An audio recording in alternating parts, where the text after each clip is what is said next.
नमस्कार, मैं हूं किरण शर्मा। आप देख रहे दबंग खबरें। आइए नजर डालते हैं आज की ब्रेकिंग न्यूज पर। 2014 चुनाव में मोदी मैजिक का स्वाद चखने वाली विरोधी पार्टियां 2019 लोकसभा चुनाव में अपना अस्तित्व बचाने के लिए हर संभव प्रयास करने में जुटी हैं, जिसका नजारा समूचे देश में देखने को भी मिल रहा है। जहां कभी एक दूसरे का मुंह तक नहीं देखने वाले नेता मोदी को मात देने के लिए किसी भी हद तक जाकर गठबंधन करने को तैयार हैं।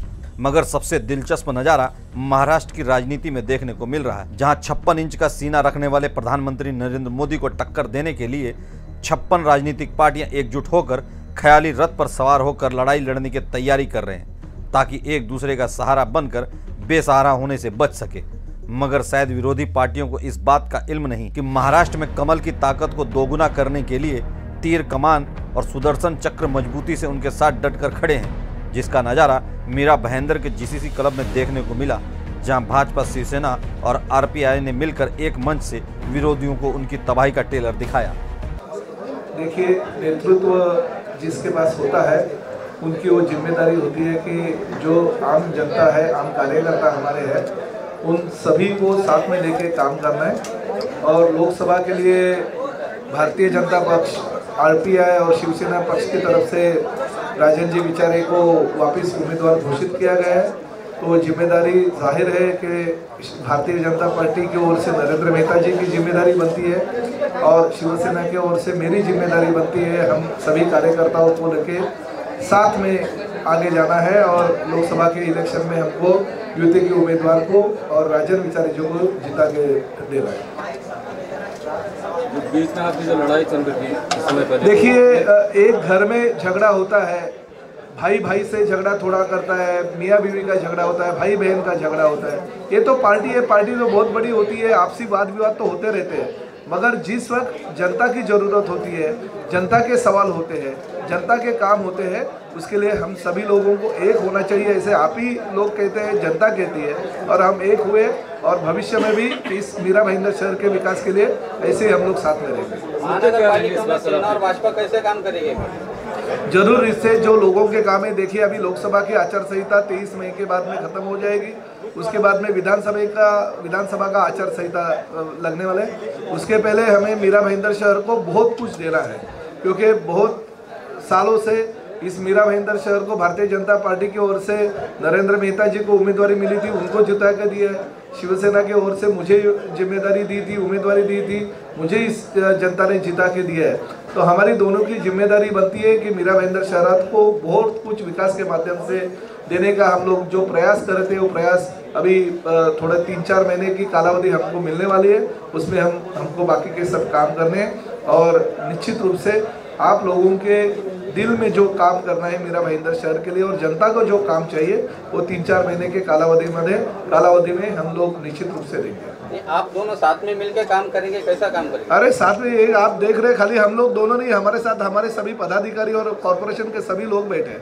हम खाली दोनों नहीं, बल्कि हम सभी पदाधिकारी और हमारे कार्यकर्ताओं मिलकर काम करें। तो ये माना जाए कि महानगर पालिका में भी कोई विरोधी पक्ष नेता नहीं होगा या विपक्ष नहीं होगा? देखिए, पद की बात नहीं है, महापौर भी रहेंगे, सभागृह नेता भी रहेंगे, स्थायी समिति सभापति भी रहेंगे, विरोधी पक्ष नेता भी रहेंगे, सभी लोग रहेंगे, मगर जनता के हित के लिए हम काम करेंगे।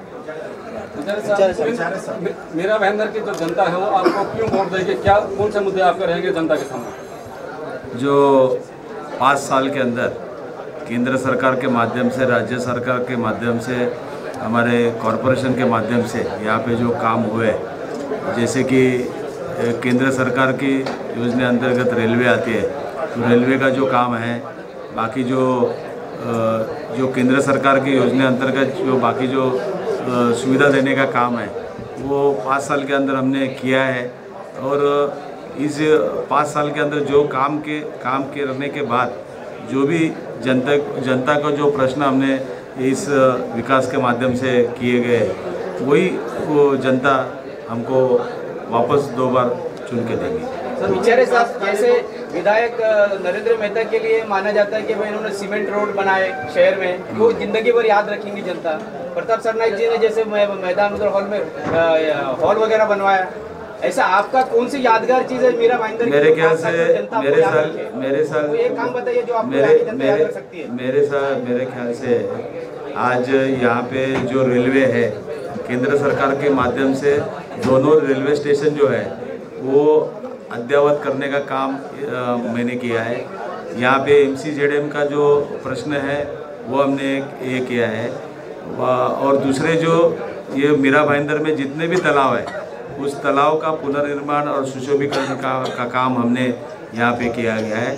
यहाँ पे जूनी जो स्कूल थी जो CRZ से बाधित थी, उस स्कूल को भी हमने मोरवा जैसे गांव में उसका निर्माण हमने किया है। और बाकी जो खुला रंगमंच है, वापस जो यहाँ की जो ट्रेन छोड़ने का जो है, और जो भी यहाँ पे केंद्र सरकार के माध्यम से जो भी परियोजना यहाँ पे लाने का काम ये इस माध्यम से हमने किया गया है। सर, अभी तक श्रेय लेने के लिए शिवसेना बीजेपी लड़ती थी, पब्लिक को कैसे बताएंगे कि आप लोगों को मिल के ये काम किया? मेरे ख्याल से केंद्र में सरकार शिवसेना भाजपा युति के माध्यम से सरकार है हमारी, राज्य में सरकार है, यहाँ पे कॉरपोरेशन भी उधर भी बीजेपी और शिवसेना साथ में एक होती है। तो मेरे ख्याल से मीरा भाईंदर का जो भी विकास का काम है वो अच्छी तरह से हो सकता है। इसलिए हम लोग इकट्ठा आके ये सब लोग मिलके इस शहर को हम अच्छा शहर बनाने का हम लोग कोशिश करेंगे। विचारे साहब लोकसभा मेंबर ऑफ पार्लियामेंट के परफॉर्मेंस रिपोर्ट के ऊपर से जो वेबसाइट पे मौजूद है उसमें आपने 50% से भी ज़्यादा का जो फंड यूज नहीं किया है। ये आप है ना, सुनो, आप भी खोल के देख लो, 100% फंड मैंने यूज़ किया है। आप जाके अभी कलेक्टर ऑफिस में जाके देखो, आपको कोई गलत ये मालूम हुआ है। और अटेंडेंस है, वहाँ पे जो भी प्रश्न हमने पूछे हैं सब उसका ऑडिट रिपोर्ट ये सब आपके सामने हम रखेंगे। विचारे साहब, आपने एक रोजगार को जबरन रोटी खिलाई थी, इसको लेकर मुस्लिम समुदाय आपसे नाराज चल रहा है। मुस्लिम समुदाय का वोट पाने के लिए क्या आप जाहिर माफी मांगेंगे या कुछ आप अपील करेंगे? देखिए सवाल उनका विचारे साहब से देखिए विचारे साहब से सवाल है। जो सवाल है ना पत्रकार परिषद में नहीं करना गलत है, मगर फिर भी मैं उसका आपको ये देता हूँ। वो जो मामला था वो किसी कम्युनिटी का नहीं था, किसी जाति धर्म का नहीं था। वो मामला जो था वहाँ पे जो उपस्थित हमारे वहाँ के अधिकारी थे, वो अधिकारी के खिलाफ का वो शिवसेना का आंदोलन था। और जो रोटी या जो खाना आम जनता भी नहीं खा सकती, वो खाना वहाँ पे सांसद लोगों को खिलाया जा रहा था, उसके खिलाफ वो शिवसेना का आंदोलन था। उस रोटी खिलाने का मतलब वो अधिकारी हिंदू है, मुस्लिम है, ख्रिस्ती है या अन्य कोई जाति धर्म का ऐसा कोई सवाल नहीं था। मैं आपसे विनती करता हूँ कि ऐसे जाति धर्म का सवाल यहाँ पे पूछा नहीं जाए। आपने लोकसभा में मीरा भाईंदर को लेकर कोई सवाल पूछा कभी? मेरे ख्याल से मीरा भाईंदर के जो भी प्रश्न है यहाँ पे हमने पूछे हैं, जैसे कि ट्रेन है, यहाँ पे सुविधा देने का काम है, या केंद्र सरकार की जो MCZM जो भी मीरा भाईंदर में सभी जो अपने समुंदर है या खाड़ी किनारा है, इसकी वजह से बहुत सारे परियोजना जो कॉरपोरेशन की है वो हम लोग कर नहीं पाते। जैसे कि स्कूल है या हॉस्पिटल है या कोई बिल्डिंग की मरम्मत करना है, तो इसके लिए MCZM का ये होना चाहिए। इसके लिए MCZM का ये जो मान्यता है वो मिल गई है। और केंद्र सरकार की जो भी ये योजना है उसका हमने उसके लिए काम किया है। हाँ, अरे आपको जो भी आपको देखना है ना, जो MP जो भी प्रश्न पूछते हैं उसका सभी रिपोर्ट आज भी आप वेबसाइट पे जाएंगे तो आपको सब कुछ उसका विवरण मिलेगा। जैसे कि हाँ, मेहता साहब क्या कहेंगे आप इस स्थिति के बारे में? मेहता साहब, मेहता जी, लोकल ट्रेन महिला इसने शुरू किया, मेट्रो कौन लेकर आया, जरा इसकी तरक्की कर दीजिए। मैंने यही कहा कि भाजपा ने लाया तो सेना को वोट देना है, सेना ने लाया तब भी सेना को वोट देना है। ये झंझट ही मिटा दिया ना कि किसने क्या लाया, ये हमने लाया, इसलिए युति ने लाया तो सभी लोग ने युति के साथ रहना है। और जनता को भी यही कहूँगा, युति के साथ रहना है। एक बाइट आपका मेरे पास है, आपने बोला था वोट शिवसेना, बट आपने बेचारे साहब के सामने जब इलेक्शन होगा तो शिवसेना उस टाइम में गिना है कि आपने सही किया। तो मैं तो आपको कह ही रहा हूँ ना, सेना ने लाया तो सेना को वोट देना है, भाजपा ने भाजपा, लेकिन है तो दोनों के उम्मीदवार। अब वो तो इसका विषय खत्म हो गया ना, पीछे कैसे अब खत्म ही हो गया विषय। क्या अब ये माना जाए कि कोई भी प्रोजेक्ट का एक ही बार उद्घाटन होगा, 2 बार नहीं होगा, 3 बार नहीं होगा, और श्रेय की लड़ाई जो नहीं होगी दोबारा? एक मेरी बात समझिए, जहाँ तक हमें पता है नीचे कार्यकर्ता की बात और है, लेकिन ऐसा मीरा भाईंदर में नहीं हुआ कि 2 बार 3 बार उद्घाटन हुए। राष्ट्रवादी कांग्रेस के ज़माने की बात और थी, लेकिन अब सरनाइक साहब ने कहा है कि इन 4-6 महीने के अंदर बड़े बड़े हमारे जो उद्घाटन का विषय हो या काम शुरू करने के विषय हो या शुरुआत करने की विषय हो, ये साथ में मिलके करेंगे तो बहुत जल्दी कार्य होगा, और दोनों मिलके करेंगे तो और ज़्यादा उसको निखार आएगा और जल्दी कार्य हो सकता है।